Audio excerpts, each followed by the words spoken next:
Okay, most of you know I'm a passionate stamp collector, and today I'm going to talk about probably one of the largest stamp issues globally, which is the so-called Europa stamps. Europa postage stamps are annual joint issues of stamps with a common design or a common theme by postal administrations of member countries of the European communities from 1956 to date, and that includes when they became the European Conference of Post and Telecommunications Administrations, and now it's just called Post-Europe Association from 1993. Europe is the central theme. The stamps underline postal cooperation, promote philately, and they also build awareness of the common roots, culture, and history of Europe and its common goals. And they are actually, Europa stamps are the most collected and most popular stamps in the world. So how did it start? So in 1951, all the way back in 1951, 6 European nations, France, Germany, the Netherlands, Belgium, Luxembourg, and Italy, formed the European Coal and Steel Community. And that little flag you can see there with the 6 gold stars, that is the flag of the European Coal and Steel Community. One star for each country, obviously. So they started having talks about founding something much bigger, an economic community with internal free trade and common tariffs on imports. And this became known as the European Common Market, which of course we all know today as the European Union. Now move forward to 1956, 5 years later, these 6 nations thought, well, what a great idea, let's issue a common set of stamps, all with the same design to commemorate what we're doing. So here we see the stamp, one of the first stamps here from 1956. This showed Europe as a mighty monolithic tower still under construction. The designer was a Frenchman, Daniel Gonzague, which was fitting because France was the undisputed leader of this new community.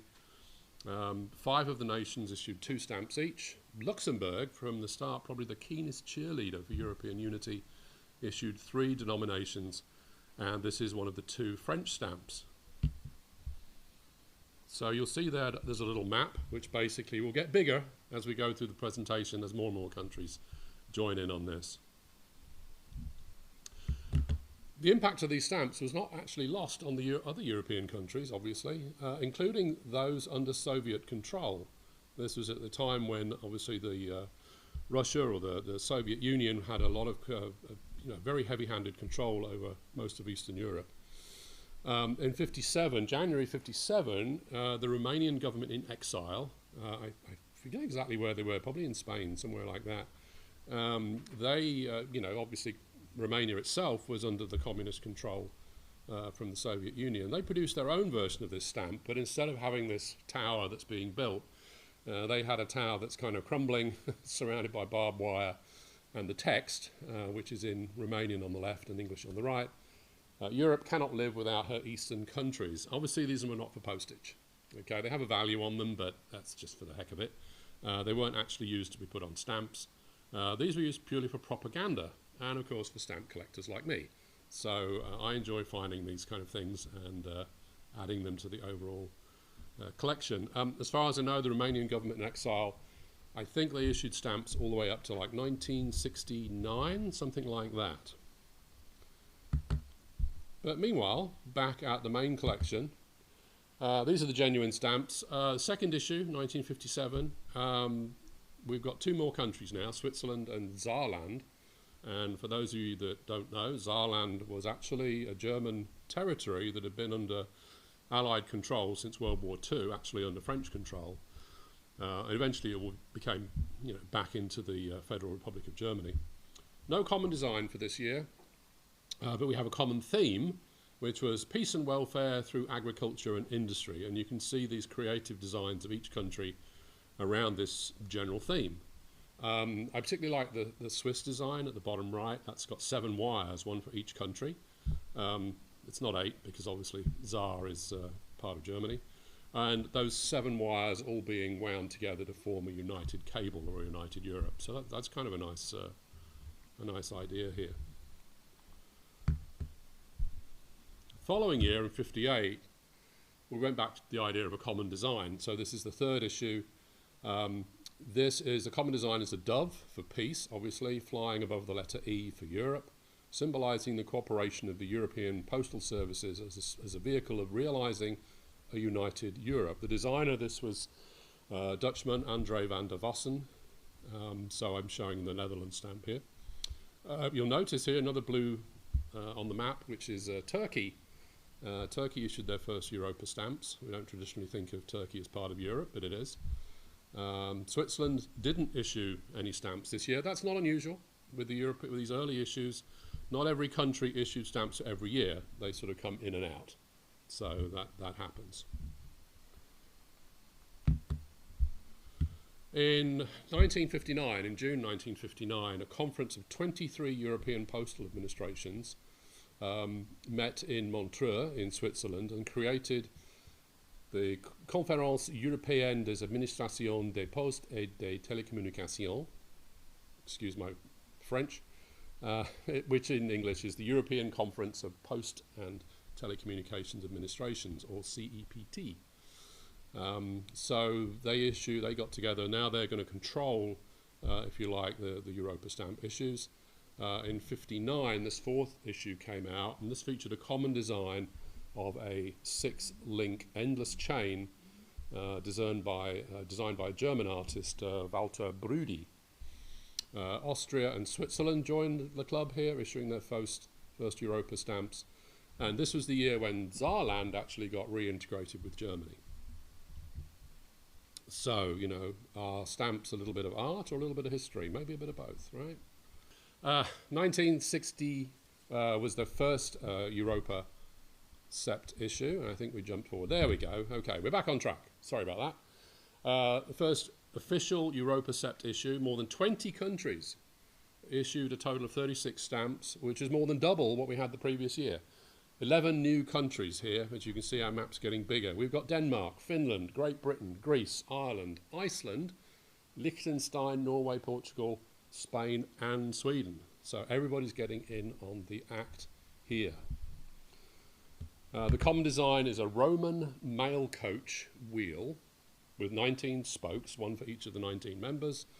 And this was designed by a Finnish artist, Pentti Rahikainen.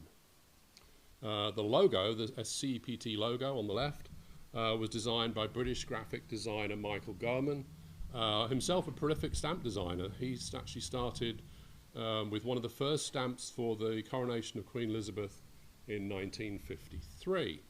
Okay, 1961, 2 more countries, Cyprus and San Marino, had their first issues. If you don't know, San Marino is a very small republic, probably one of the smallest in Europe, next to Vatican City, that's at the top end of Italy in the Adriatic. I was asked this question earlier this morning. So, common design is a stylized dove made up of 19 individual doves representing the 19 CEPT members by Dutch artist Theo Kerpershoek. By now, the Europa stamps had started a craze for collectors, so several of the smaller United Kingdom islands issued unofficial stamps, and we know as philatelists, we know as Cinderella's, just fantasy stamps, as well as a set by Paraguay. Everybody was cashing in on this craze for collecting Europa stamps. So this continued with this common theme all the way through 1973. So here's the first one, 1962. This was a stylized tree with 19 leaves representing the 19 members, and this was from a Luxembourgian artist, Lex Weyer Sr. In 1963, a stylized cross design composed of 4 3-sided U-shapes with CEPT inlaid, designed by Norwegian Arne Holm. 64, a stylized flower with 22 petals, one for each member, with the logo in the centre, designed by Frenchman Georges Béton. 65, a tree sprig with 3 leaves, said to represent posts, telegraphs and telephones, with the CEPT logo as a fruit berry. I like this one, it's quite clever. And that was designed by Icelander Hertha Karlsson. And here we have 1966. This is a ship made of the letters CEPT, symbolizing a steady progress on a calm sea designed by Germans Gregor and Josef Bender. In 1967, 3 cogwheels. The central cogwheel has the CPT logo in the centre and 22 teeth, one for each of the 1967 members, designed by Belgian Oscar Bonneval. 68, a key with the CPT logo as the handle opening the door to a united Europe, designed by Hans Schwarzenbach of Switzerland. And in 69, this is an antique temple made of the words Europa and CPT, designed by Italians Luigi Gasciara and Giorgio Belli. And 1970, a sun of 24 interwoven wires, one for each member, designed by Louis Le Brequis of Ireland. 71, a chain designed by Helgi Haflidarsson of Iceland. The word Europa, all in lowercase letters, is at the left of the horizontal design, running upwards, and one of the links in the chain forms the O of the word, and within the chain's links at the right are the letters CEPT. Here we have 72, the Aurora Borealis, made of 14 small stars representing an allegory of communication, designed by Paavo Huovinen of Finland. And finally, 1973, a post horn made of 3 arrows representing posts, telegraphs and telephones, designed by Leif Freeman Anisdal of Norway. In a future art talk, I'll talk about the era of common themes instead of common designs. That obviously gave the countries a lot more flexibility. I've actually collected all the Europa stamps up as far as 2002. They're still being issued every year.